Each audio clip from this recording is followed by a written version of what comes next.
Welcome to the Guilbault Girls Show, where you will have the opportunity to hear from mothers, fathers, siblings, and individuals themselves about their journey of living with a disability. I know, it's called Guilbault Girls, but we have a bonus for you as we get the Guilbault boys to interview some of the dads and siblings to get their perspectives too. We'll also have special guests from time to time to share the many resources that are available to those living with a disability and their families. So get ready to laugh, smile, cry, maybe even get a little angry when you hear some of those stories of their day-to-day struggles. But let's not forget their many triumphs. As they say, it takes a village, and if it weren't for our village, we wouldn't be where we are today. So join us. Hello, and welcome back to another episode of the Guilbault Girls Show. I'm your host, Karen Guilbault, and today's guest is Michelle Steiner. Did I pronounce that correctly? Yes, you did. Perfect. Michelle is a disability writer, advocate, and paraeducator. She has published articles on the Mighty Nonverbal Learning Project, Dyscalculia Blog. Now, did I pronounce that correctly? It's either dyscalculia or dyscalculia. Oh, see, I'm glad I asked because I would not have been able to do that. All right, let's see if I can get this one. The Reluctant Spoonie. Mm-hmm. Yay. Imagine the World as One Magazine and Word Gathering. Recently, she began a blog called Michelle's Mission, where she blogs about disability and shares her love for photography. Her photographs were featured in Word Gathering and Independent and Work Ready. She works as a paraeducator in a school with students with disabilities and currently resides in Pennsylvania with her husband and 2 cats. So welcome. Thank you so much for being on the show, sharing your story. So I'm excited to have you. Well, thank you so much for having me. You're welcome. I appreciate it. You're welcome. So there's so much that I want to discuss. But first, before we start, let's start with sharing what disabilities you live with. And this is a multi-part question. When you were diagnosed and how they affect you. Okay, I have dyscalculia or dyscalculia, which is a math learning disability. I never heard of it. Yeah. And I also have limited hand dexterity in both of my hands, and I have visual perception issues. Now, I was diagnosed whenever I was a young child with having a learning disability, but it was not a real specific one. It was just more of a blanket term that they gave my teacher could see I was struggling with math, my eye-hand coordination, and I've had just a general term of learning disability, and we knew that the visual perception was going to be an issue. And then when I was an adult, I got diagnosed with having limited hand dexterity in both of my hands. And while it may not say dyscalculia on my eval, every single one I've had as an adult has all said math handicapped. So that has been one thing. So let me ask you, is this because I honestly don't know. That's why I'm asking. So is that similar to like dyslexia? Because dyslexia is with words. So is math, is it like? Well, it is with mine is not necessarily isn't with words, it's with numbers, but I don't see numbers backwards. It's I have a lot of difficulty with numbers. I have trouble with understanding how they work. So if you give me a math problem, I might forget some of the steps that I have to do. I can't tell time on the face of a clock. So I can see the hands and I can see the numbers, but I really don't know how that works. So I use a digital watch. And I also have trouble with concepts such as east and west, south, north. Can I tell you, everything that you are describing is what my daughter has issues with, and I've never even heard of that. So she has cortical vision impairment. And so we always chalked it up to that, but she has never been consistent with math. Like one day she would kind of be on it, and the next day she would totally say the wrong things and didn't understand it, and then swap out, multiplication, vision, all of that. Yeah. And she cannot get her right from her left. That was the next thing. Yeah. The life of her. And we have tried multiple things. Oh my gosh, I'm just like, I have these aha moments. So we've even gone as far as trying, we put different colored shoelaces in her shoes to see, okay, this is your right side, the one that has the bright pink shoelace. When she was using her canes, my mother made the like little cloths, and we would put just the thing up in the cloth. That's your right. She still couldn't get it. On her wheelchair and her walker, we put little like the, what is it called? The felt things that are hard or soft, you know, sticky things to try and help her. Now they're trying to do like I don't know what it's called. She told me, but I forget, but it's like some tactile thing on her back. But like all of this stuff that you're explaining is like, oh my gosh, I feel like you're like explaining my daughter, and I have never, ever heard of this. Yeah, a lot of people haven't. We've heard of this dyslexia. Yeah. A lot of people haven't heard of a lot of math-based disabilities, and I didn't realize because how it was going to affect me as an adult. When I was a kid in school, definitely we could see it with math. I couldn't remember my fact families. I can't tell you addition and subtraction ones off the top of my head, and I struggled with a lot of the, with just, in that concept. And we knew that I wasn't very coordinated. And anytime a ball came in my field of vision, I would blink. We knew that. And then we knew driving would be an issue, but, and it's not possible for me to drive because we had the evaluation. Okay. But it just, everything started to make a lot more sense. Once I became an adult. Oh, this is just not isolated. This is connected with having dyscalculia. This is what, is what affects people. Because a lot of times we think, oh, learning disabilities. Oh, they once, excuse me. Yeah. Once they're they graduate from school, you're done with it, and they stay with you. But as an adult, you know how to deal with them, and you just learn different strategies to do that. Wow. Okay, so I read an article that you wrote called Turning My Pain into Purpose. And it's such a powerful piece. Like when I read that, I'm like, all right, because I always do my research on, okay, what kind of questions am I going to ask them? And, I always feel like I need to be prepared and also let you guys know what I'm going to ask. And I just kept going back to this. And I'm like, I just grasped on it and was like, I got to talk about this. So you talk about post-traumatic growth, and that the concept of growth after a trauma involves 5 categories. There's personal strength, improved relationships with others, new possibilities in life, spiritual change, and growing appreciation for life. And that these sections are designed for the person to work through over a long period of time. So then you went on to state that having a learning disability has caused you to develop a post-traumatic growth with the stigma and trauma that have accompanied, with it. So I want to dive a little bit deeper into it. So I think it's such an important topic that's rarely discussed. And that's, I'm like, your message can help so many others out there. Like it was very powerful. So with that being said, I just want to thank you for being a guest on the show. Again, thank you. And for more importantly, for being open and honest and willing to share your story and be vulnerable. So with your experiences. So in there, you stated that having personal strength has been an important part of healing in your life. So can you elaborate on that for us? Well, I think definitely having that strength to be able to go on has been so important. And I think a lot of times with strength, we don't realize that is sometimes the struggle is either going to weaken you or it's going to make you stronger. If you look at someone that goes to the gym and they lift weights, that's how they get their muscles to be strong. And if they didn't do that, they wouldn't have strong muscles. And the same goes with someone that has a disability. It's going to be something that you're either going to say, okay, this is going to weaken me, or I'm going to use this and I'm going to become a stronger person because of it. And I know that whenever I do go into a rough patch, now as an adult, I can look back and say, okay, I went through this whenever I was younger. I got through it. I was stronger. And that gives me a lot more hope than I had when I was younger. Yeah, absolutely.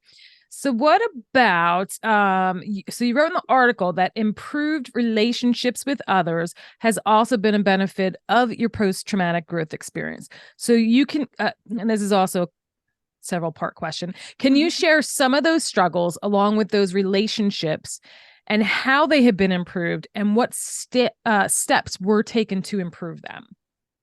I think sometimes some of the situations that appeared when I was younger was I really struggled socially as a kid in school. Definitely having a learning disability in that small school that I went to really made me stand out and not in a positive way.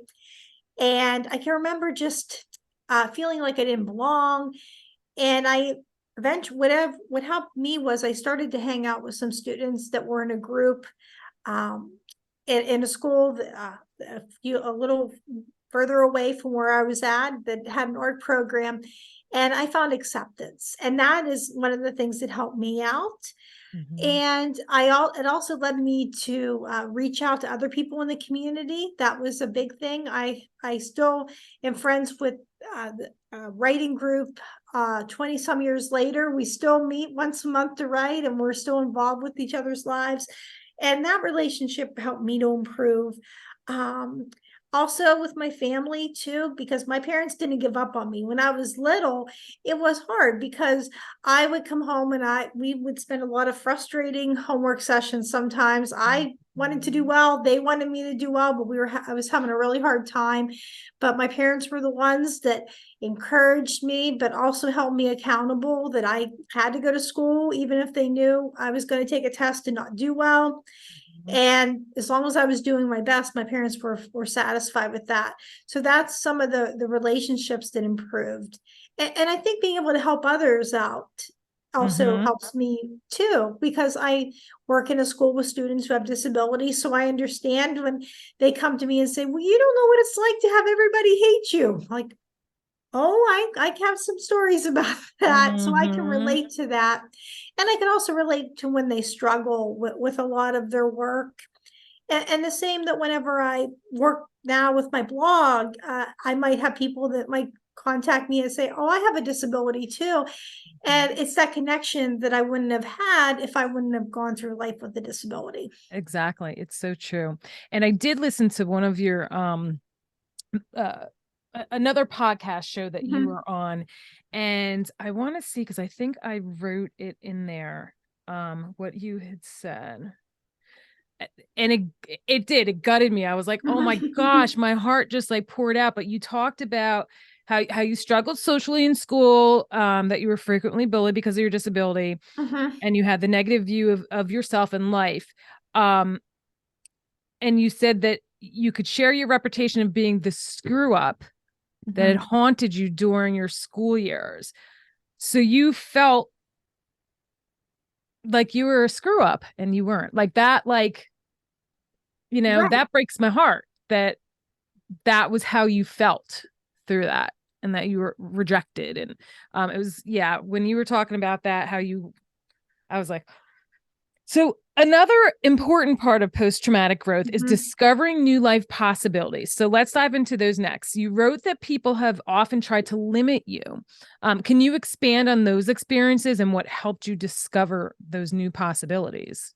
Sure. I can remember I knew I wanted to go to college, but of course I was nervous, especially with the math. I knew that was going to be a challenge, and I was doing really well in my other classes. And I thought, oh, how am I going to be able to handle college level work? And I wasn't alone in my fears. I had a learning support teacher who said, I don't think you can go to college. And she suggested that I go to a trade school, even though nothing there interested me. And I decided I was going to go to college. I got involved with the Office for Vocational Rehabilitation. And in order to receive services from them, I had to get tested for having a learning disability again. And Mm-hmm. I've never been a great test taker. And when I went to take the test, I got really low scores. And the psychiatrist who evaluated me initially said, most likely won't go beyond a community college. And I can just remember that was really hard to hear all that. Yeah.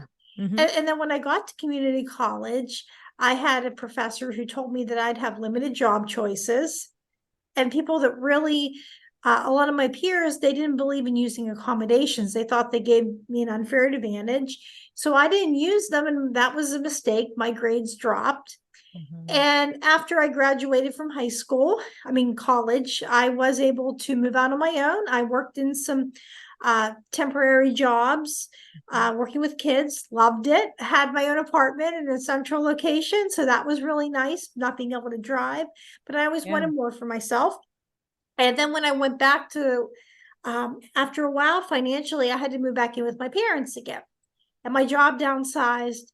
And I can remember I thought this is the time to go back to university. And I was able to go back. I found a program that had the least amount of math and science possible. And I used all the accommodations. I had a note taker, I had extended test time. There were still people who didn't think that that was fair, but I just kind of learned to silence that voice and to go on. And I was able to graduate with a bachelor's degree, despite being told I couldn't. And even after I graduated, I found some other work, but I still found other people that would limit me. I can remember I thought, well, maybe I want to go back to grad school. So I had to pass a test and I needed accommodations and my evaluation was old. So they made me go back and get evaluated again. And that's when we found out I had limited hand dexterity. And they all, one evaluation, they had me put down what I wanted to do with my life. And I thought, okay, I have my bachelor's degree. I know what I like. I thought maybe writing news articles, maybe doing things like, putting together stories. And the psychiatrist put on there that would be beyond my capabilities. And I just find that really funny that I can do that. I've been doing a lot of stuff with that. The things they told me I couldn't do. Wow. And you're an amazing writer too, reading all the blogs and stuff. Like, that's insane. Yeah. And that was really hard, hard to hear too. Yeah. Because I don't score well on their tests that involve mechanical reasoning and math, that they don't think that I can handle other job aspects. Right. What about, spiritual change? Can you share with the listeners what your relationship with God was growing up and how it has evolved over the years up until today? Sure. Well, I grew up Catholic, so I definitely knew that, there was God, was definitely in the picture, but I didn't have that much of the relational part. My family and I, we went to church and definitely were involved. And I can remember just wondering how God could have ever used this disability for any good. And it wasn't until he slowly started to show me, well, this is why I have this disability for you. And I got involved with another church that took a couple tries to find one my husband and I liked, but one that definitely was more of a relationship. But I thank my parents for the experience they did give me. But I got to see some of the purpose behind having that, the people that I get to help. Yeah. And even recently, I can remember I was really struggling in a class because the kids all know I cannot help them with math. And sometimes when I'm in a science class, the math spills over and I can't help them. And I was really frustrated. And I can remember I just looked up and I said, okay, why do you have me in this room? I can't do this. And there was a kid that was crying. And I got a chance to go over to him and he was really frustrated because he couldn't understand this. And I got that chance to get down on eye level with him. And I told him that I know it's really hard with math and I have a disability too. And if he gets frustrated, I want him to let me know so we can get him the help that he needs. And I just heard this voice saying, yeah, this is why I put you here, not to teach him math, but to be there for that student. You're like making me, oh my. Yeah. Yeah. It's so true. Oh, chills. Okay. The last category of the post-traumatic growth is an appreciation for life. So you stated that when you first received the diagnosis as a small child, that you didn't have much appreciation for it. Can you expand on your growth in this area over the different stages and seasons of your life, if you will, where you began to appreciate your life, your disability for that matter? In the very beginning, I certainly didn't appreciate a lot of it. I can remember looking at my life thinking, being in despair as a young child, thinking that things were never going to get better, and learning was always going to be really hard for me. And this was what the rest of my life was going to look like. And I didn't think things would get any better. And my family encouraged me. My dad told me, things are really going to work out for you.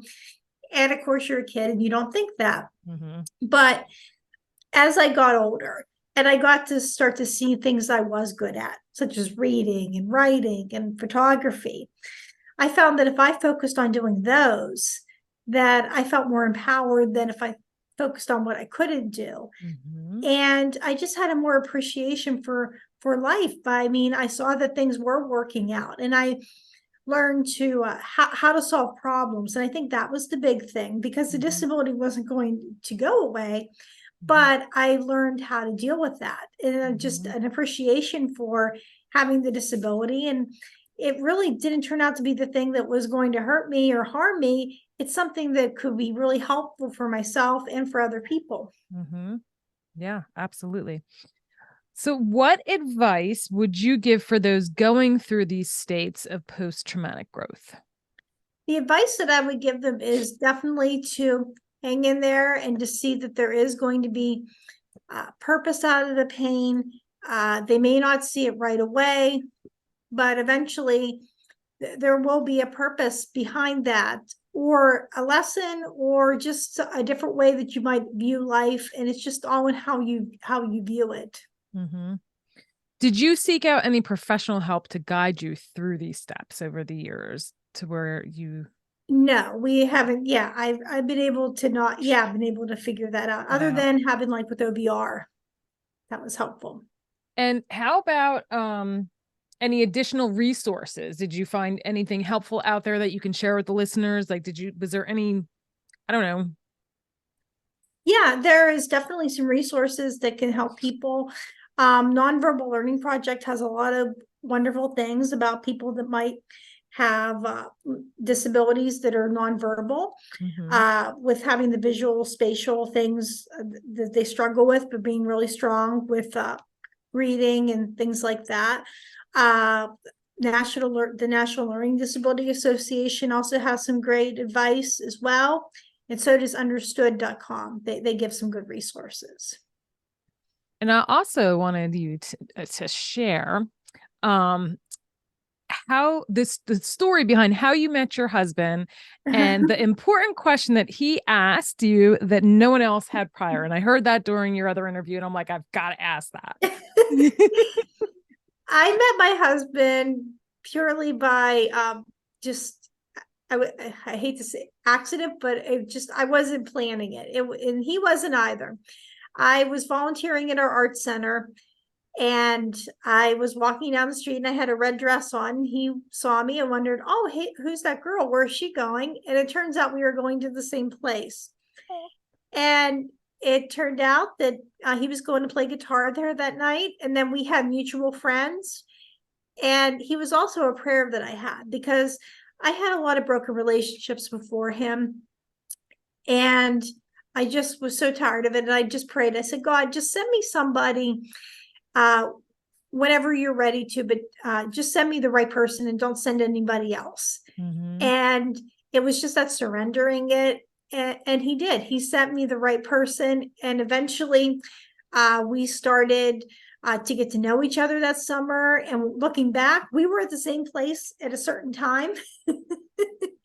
And we just didn't know. And we were just like blind to each other until it was the right moment. Yeah. And he finally got enough courage to ask me out. And when we went on our first date, he asked me something that nobody else had ever had. I told him that I had a learning disability. Obviously, he had to pick me up, but that's pretty traditional as it is. But I thought, I'm just going to be really open and honest about that, because a lot of guys weren't okay with that. And he said, oh, how does that make you feel? And nobody else has ever asked me that question. So I knew he was a keeper. Yeah, absolutely. I love that. I love that. So before we wrap up, is there anything else that you would like to share, or any advice that you would like to give? I would just like to encourage people that have disabilities, or even those who don't but are struggling, not to give up. Things do get better, and success may not come in the package that you expected to, but oftentimes it comes in something much better. All right. And then last but not least, so I gift all of my guests in the US as a small token of appreciation for coming on with either a bracelet or a keychain with a token on it that I hand stamp one letter at a time, a meaningful word to them, which I had sent you the flyer on. So I wanted to know if you would be willing to share what word you chose and why. I think a meaningful word for me would definitely be hope, because I think that, just having that hope that things are going to get better, because things can improve. And if you just keep that hope alive, then it will get better. Perfect. Well, everybody, thank you so much for tuning in and listening. And we hope to see you all next time. So have a great day. Thanks. Thank you for joining us as we spread awareness through our personal stories and the many resources shared. You can help us by joining our village simply by sharing our show with the masses. You can also become a supporter of the show by clicking on the link in the show notes. Your funds will allow us to keep sharing these valuable, heartfelt stories and resources. Be sure to subscribe to our Guilbault Girls podcast and YouTube show, and don't forget to follow us on Facebook and Instagram at Guilbault Girls.